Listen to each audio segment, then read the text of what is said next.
had given you a brief on Indian evidence act, and by brief I mean कि 3 section भी complete किए थे।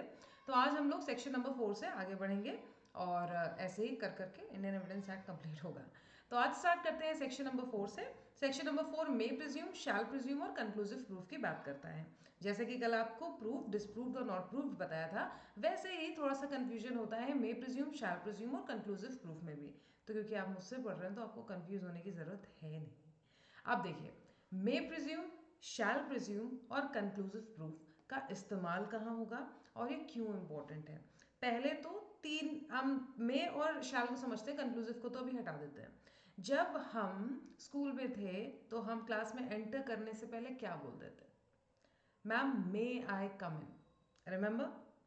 ठीक ना, कभी I don't know if your English teacher did say that और not, but once mine said when I said to her ma'am can I come in, she said, no, Asha, you have to say, may I come in? And then she asked the whole class that is what's the difference between may I and can I? So I still remember I think I was in 7th or 8th, but this small point of difference did make a change. क्यों? क्योंकि आपको समझा पा रही हूँ. So she said when you are asking for permission, then you say may I come in. That means the other person from whom you are asking the permission, he can or he cannot. Like she can say that yes, you may come in, and she can also say that no, you may not. But when I say can I come in, then it means that I have the authority to come in and I'm telling you that I'm coming in. So can I come in is a bolder statement, if I can say that, and may I come in is a permission that you ask. So when I talk about may presume in our Indian Evidence Act sense, then may presume का मतलब है कि court एक fact को presume कर रही है, लेकिन लेकिन आपने आपने उसको प्रूफ करने के लिए कोई एविडेंस दे दिया तो वो प्रूफ मान लेगी, उसको डिस्प्रूव करने के लिए कोई एविडेंस दे दिया तो वो डिस्प्रूव मान लेगी, और अगर उसका मन हुआ तो वो खुद जो है प्रूफ के लिए कोई एविडेंस मान सकती है। तो मे प्रिज्यूम है whenever it is provided by this act that the court may presume a fact, it may either regard such fact as proved unless and until it is disproved or may call for proof of it. तो मे presume में हम चीजों को presume करते हैं, हमारा यहाँ का कोर्ट का मतलब है कि कोर्ट चीजों को प्रिज्यूम करेगी जब तक कि आप उसको डिस्प्रूव ना कर दो या कोर्ट जो है उसके लिए कोई प्रूफ ना मांगे। अब आते हैं शैल प्रिज्यूम। अब शैल प्रिज्यूम के लिए समझिएगा, अगर मैं आपसे कहती हूं कि I may take a class tomorrow, और फिर मैं आपसे ये कहूं कि I shall take a class tomorrow, दोनों में पॉइंट ऑफ डिफरेंस। मे, जैसा कि मैंने बोला, मैं परमिशन नहीं मांग रही हूं यहां पे। मे का मतलब है कि I am not sure, I can also and I can not also. But when I say I shall take a class tomorrow, that means that I am going to take the class tomorrow. And that is for sure that I am going to take a class tomorrow. So shall presume की जब हम बात करते हैं तो whenever it is directed by this act that the court shall presume a fact, it shall regard such fact as proved unless and until it is disproved. अब आप बोलोगे कि मैम ऊपर भी तो ये लिखा था। नहीं मेरे लाल और लालियों, मे प्रिज्यूम में लिखा है कि इट में either regard such fact as proved, C, and shall presume में लिखा है कि it shall regard such fact as proved. May presume में कोर्ट का मन है कि मेरा मन, मैं मान रहा हूं, चलो इसको गलत बताओ, या मेरा मन मैं नहीं मान रहा हूं, चलो इसको प्रूफ करो। शैल प्रिज्यूम में कोर्ट मान ही रही है कि ये चीज है, अब आप उसको डिस्प्रूव कर पाओ, बहुत अच्छी चीज है। कंक्लूसिव प्रूफ एकदम 100% है। कंक्लूसिव प्रूफ का मतलब कि खत्म, जो है वो है, that's all. Conclusive proof section 4 Indian evidence act का कहता है when one fact is declared by this act to be conclusive proof of another, the court shall on proof of one fact regard the other as proved and shall not allow evidence to be given for the purpose of disproving it. जहाँ पे conclusive proof की बात आती है वहाँ पे court एक तथ्य को 100% है इस चीज़ को स्वीकार कर लेती है और फिर उस चीज़ को डिस्प्रूव करने के लिए वो आपको गैप नहीं देगी. It is not going to allow you to disprove the fact because the court in itself knows that this fact is there, so it is not going to allow you to disprove. जैसे कि मैं बोलूँ कि आज Friday है, तो आज Friday है, इसमें कुछ डिस्प्रूव करने लायक है ही नहीं, तो कोर्ट भी बोलेगी कि भाई आज फ्राइडे ही है. That is what section number 4 is. Okay, I hope now your concept for may, shall and conclusive proof is clear. Now, another thing that I would like to tell you people at this point of time is, in every Bail Act, not only in Indian Evidence Act, but in all the Bail Acts that you people read, please focus on these words may and shall. बहुत जगह मे और शैल लिखा होता है और आप लोग ध्यान नहीं देते हैं और वहीं पे आपका कंफ्यूजन स्टार्ट होता है. मेरे ही कई सारे स्टूडेंट्स ने बोला है कि मैम ये देखिए यहाँ पे तो ऐसे लिखा हो, फिर मुझे उनको अलग से पॉइंट आउट करना पड़ा कि यहाँ पे मे लिखा है शैल नहीं. तो क्योंकि अब आपने इंडियन एविडेंस एक्ट में ये चीज़ पढ़ ली है तो आपको समझ में आएगी हर जगह. स्टार्ट करते हैं chapter number 2 guys, relevancy of facts का. सेक्शन नंबर 5 पे आते हैं. सेक्शन 5 हमसे कहता है कि एविडेंस किन चीज़ों का दिया जा सकता है. सेक्शन 5 कहता है एविडेंस में be given of facts and issue and relevant facts. Section 5 says that evidence may be given in any suit or proceeding of the existence or non-existence of every fact and issue and of such other facts as are hereinafter declared to be relevant and of no others. Section 5 बहुत easy है. Section 5 कहता है कि भाई court के पास इतना time नहीं है कि वो ये नहीं सुनेगी कि सुबह आपने उठ के कौन सा ब्रश यूज़ किया, कौन सा टूथपेस्ट यूज़ किया, कौन से साबुन से नहाए या कौन सा शावर जेल यूज़ किया. कोर्ट को कोई इंटरेस्ट नहीं है. कोर्ट को किससे मतलब है कि आपने फैक्ट एंड इशू से रिलेटेड रेलेवेंट फैक्ट्स दिए हैं कि नहीं. तो सेक्शन नंबर 5 साफ साफ क्लियर कट और कम शब्दों में कह रहा है कि किसी भी वाद में एविडेंस जब आप देंगे तो एविडेंस आप एग्जिस्टेंस या नॉन एग्जिस्टेंस का देंगे, हर उस तथ्य का जो फैक्ट एंड इशू या फिर रेलेवेंट फैक्ट से मेल खाए और किसी का नहीं. ठीक, ये तो हुई जनरल बात. अब कभी कभी कुछ ऐसे तथ्य जो कि प्राइमा फेसाई बहुत इंपॉर्टेंट है ऐसा नहीं लगता, लेकिन वो दूसरे तथ्यों के साथ जुड़ के इंपॉर्टेंट बन जाते हैं. ऐसे तथ्यों को हम बोलते हैं रेस जेस्टी और इसको हम पाते हैं सेक्शन नंबर 6 में. ठीक है, रेस जेस्टी या रेस जेस्टे जो आपको बोलना है आप बोल सकते हो. मैं रेस जेस्टी जेस्टे दोनों ही बोलती हूँ. तो अब सेक्शन 6 इसके बारे में बात करता है. सेक्शन 6 कहता है relevancy of facts forming the part of same transaction. जैसे अभी मैंने आपसे बोला ना कि सुबह उठ के आपने क्या किया क्या नहीं किया, ये जनरली नहीं इम्पोर्टेंट है, लेकिन ये तब इम्पोर्टेंट हो सकता है जब आपके इस दिनचर्या का प्रभाव आपके आने वाले काम पे पड़ जाए. यानी कि वैसे तो ये इम्पोर्टेंट नहीं था लेकिन अब ये इन कुछ फैक्ट से मिलके इम्पोर्टेंट बन गया है. सेक्शन नंबर 6 जैसे कि मान लो कि भाई जनरली आप जो है उठते हो 10 बजे, ठीक, लेकिन मर्डर वाले दिन आप उठ गए कितने बजे, 6 बजे. और 6 बजे उठे, आपके घर से जो है कितनी दूर पे था जिस व्यक्ति का आपने मर्डर किया, उसका घर था 10 मिनट की दूरी पे. 6 बजे आप उठे, 6:10 पे उस व्यक्ति का मर्डर हुआ है. तो ये देखो जनरली आपका 10 बजे सो के उठना कोर्ट से मतलब नहीं है, लेकिन उस दिन का आपका 6 बजे उठना जबकि जनरली आप 10 बजे सो के उठते हो तब मतलब आ जाएगा. तो सेक्शन नंबर 6 कहता है facts which though not an issue are so connected with the fact and issue as to form part of the same transaction are relevant when they occurred at the same time and place or at different times and places. Section 6 कहता है कि वैसे तो ये facts they are not an issue, obvious सी चीज़ है, लेकिन ये जो ओरिजिनल फैक्ट एंड इशू हैं उनसे इस प्रकार से कनेक्टेड होते हैं कि ये सेम ट्रांजैक्शन का भाग लगने लगते हैं, तो इनको भी कोर्ट रेलेवेंट करार कर लेती है. इसी को हम रेस जेस्टी कहते हैं. ठीक है. अब इसके बाद आ जाइए सेक्शन नंबर 7 पे. सेक्शन नंबर 7 कहता है facts which are the occasion cause और effect of fact and issue. Section 7 कहता है facts which are the occasion cause और इफेक्ट इमीडिएट और otherwise of relevant facts or fact and issue or which constitute the state of things under which they happened or which afforded an opportunity for their occurrence or transaction are relevant.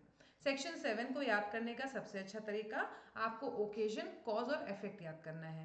तो guys याद रखिएगा, ऐसे तथ्य जो किसी occasion की ओर इशारा करते हैं, जो किसी कॉज की ओर इशारा करते हैं, या जो किन्हीं इफेक्ट्स की ओर इशारा करते हैं, वो फैक्ट एंड इशू से मेल अगर खा रहे हैं, यानी फैक्ट एंड इशू की मदद कर रहे हैं, उनकी ओर इशारा कर रहे हैं, तो कोर्ट उनको रेलिवेंट करार देगी। जैसे कि क्वेश्चन ये है कि क्या ए ने बी को जहर दिया?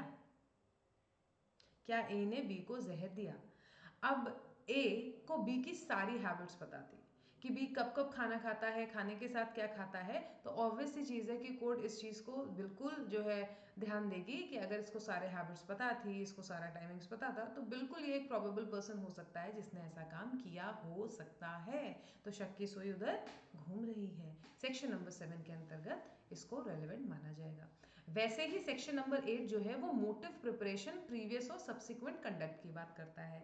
यानी कि हमारे ऐसे तथ्य जो मोटिव दर्शाएं, हमारे ऐसे तथ्य जो प्रिपरेशन को दर्शाएं, और हमारे ऐसे तथ्य जो कंडक्ट को दर्शाएं, चाहे प्रीवियस हो चाहे सब्सिक्वेंट हो, ये भी रेलिवेंट फैक्ट की श्रेणी में आते हैं। जैसे कि मान लो कि एक व्यक्ति का पुलिस को देखते ही भागना, ये अपने आप में दिखा रहा है कि इस व्यक्ति का कंडक्ट क्या है। ये अपने आप में दिखा रहा है कि जरूर इसने कुछ गलती की है, तभी तो पुलिस को देख के भाग रहा है। तो ये क्या दिखा रहा है?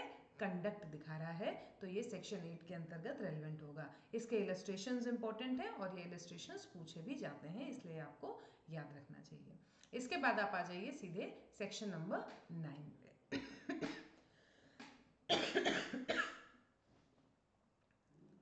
सेक्शन नंबर 9 है फैक्ट्स नेसेसरी टू एक्सप्लेन और introduce relevant facts. Section number 9 कहता है facts necessary to explain or introduce a fact and issue, or which support or refute an inference suggested by a fact and issue or a relevant fact, or which establish the identity of anything or person. Please underline anything or person whose identity is relevant, or fix the time or place at any fact in issue or relevant fact happened, or which show the relation of parties by whom any such fact was transacted, are relevant in so far as they are necessary for that purpose. Section number 9 को आप लोग एक और common भाषा में पढ़ते होंगे, नहीं पढ़ा है तो जान लीजिए। इसको गाइस टेस्ट आइडेंटिफिकेशन परेड के नाम से भी जाना जाता है, TIP, टेस्ट आइडेंटिफिकेशन परेड। अब जनरल क्वेश्चन ये आता है कि टेस्ट आइडेंटिफिकेशन परेड कहाँ दी है, तो ये सेक्शन नंबर 9 में दी है। पहली चीज, क्या टेस्ट आइडेंटिफिकेशन परेड केवल व्यक्तियों का होता है? नहीं, व्यक्तियों का और चैटल्स का, दोनों का हो सकता है। चैटल्स का क्या मतलब है? चीजें, थिंग। ठीक। अब टेस्ट आइडेंटिफिकेशन परेड क्या होती है? जैसे कि आप लोगों ने मूवीज में देखा होगा कि कोई किसी की चेन खींच के ले जा रहा है, तो पुलिस जो है फिर जितने गुंडे होते हैं आसपास के सबको इकट्ठा करती है, और जो है जो आपकी लीड होती है उसको दिखाती है कि देखो ये था ये था। फिर वो कहती है कि नहीं, उसके गले पे बिच्छू का निशान था। फिर जो है अचानक से एक इंसान को देखा जाता है इसके गले पे बिच्छू का निशान है, ऐसे छुपाने की कोशिश कर रहा होता है। तो ये सारी आप सब भी बॉलीवुड मूवीज देख के बड़े हुए होंगे शायद। तो ये क्या था? टेस्ट आइडेंटिफिकेशन परेड है। मैंने आपको बहुत ही सिंपल शब्दों में समझाया है। अगर आप रूल्स पढ़ेंगे तो आपको और अच्छे से समझ में आ जाएगा, लेकिन उतने अच्छे से समझने की ज़रूरत है नहीं, क्योंकि इतना गहराई में ये पूछा जाएगा नहीं। यहाँ से जो है ऑब्जेक्टिव टाइप क्वेश्चन बनते हैं, जो क्वेश्चन बनते हो मैंने आपको बता दिया। अब इसके बाद आप आ जाइए सेक्शन नंबर 10 पे। सेक्शन नंबर 10 जो है वो बात करता है थिंग्स डन और सेड, थिंग्स सेड और done by conspirator in reference to common design. इसको याद करने का तरीका कॉमन डिजाइन से है, एक इंटेंशन और एक कॉमन डिजाइन। तो दोनों अलग अलग सेक्शन है, कंफ्यूज मत होइएगा। सेक्शन 10 कहता है where there is a reasonable ground, where there is a reasonable ground to believe that two or more persons have conspired together to commit an offense or an actionable wrong, anything said or done or written by one of such persons in reference to their common intention after the time when such intention was first entertained by any one of them is a relevant fact as against each of persons believed to be so conspiring, as well for the purpose of proving the existence of the conspiracy as for the purpose of showing that any person was a party to it. Section number 10 कह रहा है कि जहां पे एक reasonable ground है इस चीज का कि दो या दो से अधिक व्यक्तियों ने जो है कंस्पायर करके एक ऑफेंस को अंजाम दिया है या कुछ गलत काम किया है, या कुछ गलत काम किया है। तो ऐसे में किस व्यक्ति के दिमाग में सबसे पहले इस आइडिया का जन्म हुआ, एंटरटेन किया, ये भी अपने आप में इम्पोर्टेंट हो जाता है। इलस्ट्रेशन है जैसे कि reasonable ground exist for believing that A has joined in conspiracy to wage war against government of India. The facts that B procured arms in Europe for the purpose of conspiracy, C collected money in Calcutta, D persuaded persons to join the conspiracy, E published writings advocating the object of view at Agra, and F transmitted from Delhi to G at Kabul the money which C had collected at Calcutta, and the contents of letter written by H giving an account of conspiracy, each are relevant to prove the existence of a conspiracy and to prove A's complicity in it. Although he may have been ignorant of all of them, and although the persons by whom they were done were strangers to him, and although they may have taken place before he joined the conspiracy or after he left it. कहा क्या जा रहा है, section 10 कह रहा है कि मान लो एक व्यक्ति ने एक किसी कॉन्स्पिरेसी में अपना योगदान दिया, तो यहाँ पे है कि कुछ रीजनेबल ग्राउंड लग रहे हैं कि ए ने जो है वो कॉन्स्पिरेसी की है to wage war against government of India. अब ये बिल्कुल पॉसिबल है कि ए को नहीं पता था कि बी जो है वो यूरोप में आर्म्स इकट्ठा कर रहा है, सी कलकत्ता से फंड्स ले रहा है, डी जो है वो बॉम्बे से लोगों को इकट्ठा कर रहा है, ई जो है वो राइटिंग्स लिख रहा है, एफ जो है वो दिल्ली से, जी जो है वो काबुल से इन्हीं चीज़ों में मदद कर रहा है, उसको कोई आइडिया नहीं है। लेकिन यहाँ पे हर एक व्यक्ति जो है वो कॉन्स्पिरेसी के लिए जिम्मेदार ठहराया जाएगा, चाहे वो आपस में एक दूसरे को जानते हो चाहे न जानते हो, ये सब के सब जो है वो रेलिवेंट फैक्ट्स हैं। तो सेक्शन नंबर 10 आई होप आपको क्लियर हो। तो आज हमने पढ़ा section number 4 to section number 10। अगर आपको समझ में आया, well and good, you can obviously give me a like for that, and if you have not joined me on an academy, you can simply join me on an academy by using my code ASHA Live, ASHALIVE. Just use this code and you can very easily find me on an academy. You are getting 20% off on Unacademy subscriptions. You can join our live batches and the offer is valid till 17th March, that is today only. So if by any chance you people have not enrolled, then you can get yourselves enrolled. You can use my code ASHA Live as already told, and for more details you can contact the number that has been provided on your screens. Target batch for Bihar judiciary exams is here. March 18th, duration is for 6 months and the features are all major, minor and local laws, live classes with doubt solving, comprehensive and structured notes and curated test series. Also, Safalta 5.0 comprehensive batches here, wherein all major laws are covered, live classes with doubt solving are there, comprehensive and structured notes are there, and curated test series is also there. Then super fast batch for GJS prelims is here, and offer price valid for first 100 subscribers only. So rapid revision for GJS prelims and 250 hours of live and recorded classes are here. So I think you can go for it. Then linking rapid revision batch for UK and Bihar judiciary March 25th से start होगा, 3 महीने की duration का है. And Tansukh sir, Anoop sir and Surya Prakash sir are going to take your classes. MP judiciary upcoming batch है, 30th March से start होगा. So you can call on the number provided and you can join us on an academy. Again, you are getting 20% off on an academy subscription, so you can join our live batches. You can use my code ASHA Live, and if in case you people have any questions, any queries, please feel free to reach us out on this very number. Thank you so much everybody for joining. You can also join me on my YouTube channel, which is known as Coaching Classes by Ash, and you can find me there. Thank you so much. Keep on laughing, loving, living and also studying. See you people tomorrow again. Till then,